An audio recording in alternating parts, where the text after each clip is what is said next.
నంద్యాలలో సక్షం ఆధ్వర్యంలో దివ్యాంగుల దినోత్సవం. నంద్యాల పట్టణంలో ఆదివారం జిల్లా సక్షం ఆధ్వర్యంలో దివ్యాంగుల దినోత్సవాన్ని వివేకానంద ఆడిటోరియం నందు ఘనంగా నిర్వహించారు. సక్షం సంస్థ అనేది దివ్యాంగుల కోసం పనిచేస్తున్న అఖిల భారత సేవా సంస్థ అని వారు తెలిపారు. దివ్యాంగుల కోసం విద్య, వైద్యం, ఉపాధి కోసం పనిచేస్తున్న సంస్థ అని నంద్యాల జిల్లా సక్షం గౌరవ అధ్యక్షుడు డాక్టర్ మహేశ్వర్ రెడ్డి, అధ్యక్షుడు సుబ్బారావు తెలిపారు. ఈ మేరకు పట్టణంలో దివ్యాంగుల శోభాయాత్ర నిర్వహించారు. అందరికీ నమస్తే అండి. నా పేరు బండారు సుబ్బారావు, సక్షం ప్రాంత కార్యకారిణి మెంబర్ సభ్యుని. ఈ రోజు ప్రపంచ దివ్యాంగుల దినోత్సవం డిసెంబర్ 3 సందర్భంగా ఈ రోజు డిసెంబర్ 7 పురస్కరించుకొని సక్షం తోటి దివ్యాంగులతోటి కార్యక్రమం నిర్వహిస్తున్నాము.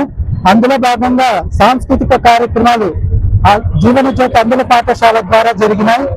మరియు తదుపరి కార్యక్రమం శోభాయాత్ర శ్రీ వివేకానంద ఆడిటోరియం నుంచి శ్రీనివాస సెంటర్ యూటర్న్ తీసుకొని మళ్ళా ఆడిటోరియం వరకు వచ్చి సభా వేదికను నిర్వహించబోతున్నాము.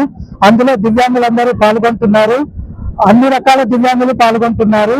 తప్పక ఈ కార్యక్రమాన్ని దిగ్విజయం చేస్తూ సక్షం చేస్తున్న సేవా కార్యక్రమాలన్నీ మనం చిత్ర ప్రదర్శన రూపంలో, పుస్తక రూపంలో ఇవ్వబోతున్నాము. అందులో భాగంగా మనం రకరకాలుగా కార్యక్రమాలు చేస్తా ఉన్నాము.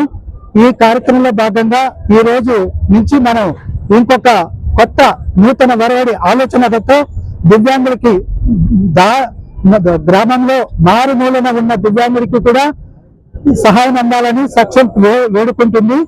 ధన్యవాదములండి. నమస్తే. సక్షం అనేది అఖిల భారత వ్యాప్తంగా దివ్యాంగుల కోసం పనిచేస్తున్న సంస్థ. అంటే ఎన్నో రకాల సంస్థలు పనిచేస్తూ ఉంటాయి. ఆ సంస్థలన్నిటినీ కలుపుకొని దివ్యాంగుల కోసం పనిచేస్తే బాగుంటుందనే ఉద్దేశంతో దీన్ని ప్రారంభించడం జరిగింది నాగపూర్లో. దీనివల్ల ఏమైందంటే వివిధ రకాల దివ్యాంగులని వివిధ గ్రూపులుగా చేసుకొని వేగవంతంగా, విజయవంతంగా వారికి మనం సేవలు అందించగలుగుతూ ఉన్నాము. సమాజం నుంచి దీనికి ఎంతో సహకారం ఉంది. ప్రతి సంవత్సరం మనం దివ్యాంగ దినోత్సవాన్ని జరుపుకుంటూ ఉంటాము. దాన్ని పురస్కరించుకొని ఈరోజు నంద్యాలలో జరుపుకుంటూ ఉంటాము.